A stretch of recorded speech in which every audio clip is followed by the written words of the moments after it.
launching a campaign called He for She. I am reaching out to you because I need your help. We want to end gender inequality, and to do so, we need everyone to be involved. This is the first campaign of its kind at the UN. We want to try and galvanize as many young men and boys as possible to be advocates for gender equality, and we don't want to just talk about it, but make sure it is tangible. I was appointed 6 months ago, and the more I've spoken about feminism, the more I realized that fighting for women's rights has too often become synonymous with man-hating. If there's one thing I know for certain, is that this has to stop. Feminism, for the record, by definition, is the belief that men and women deserve equal rights and equal opportunities. It is the theory of the political, social, and economic equality of the sexes. Emma Watson is an actress, model, and activist. As a major influencer in today's society and in pop culture, Watson was appointed as UN Women Global Goodwill Ambassador.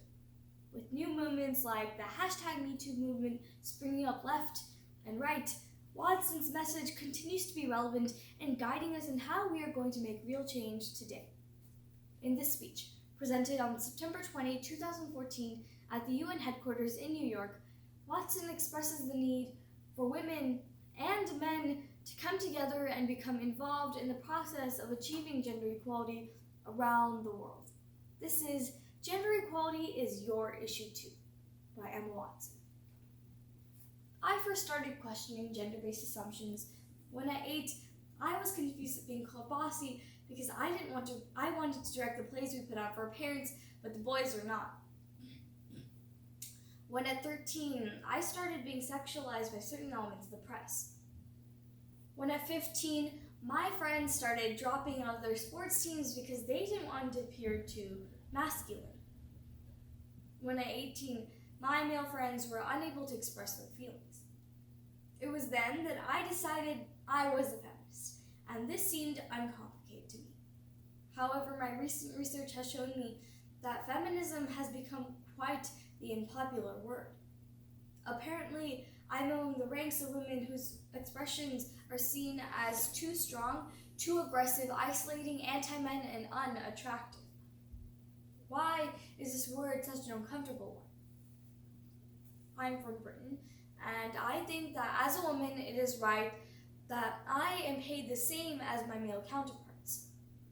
I think it is right that I should be able to make decisions about my own body.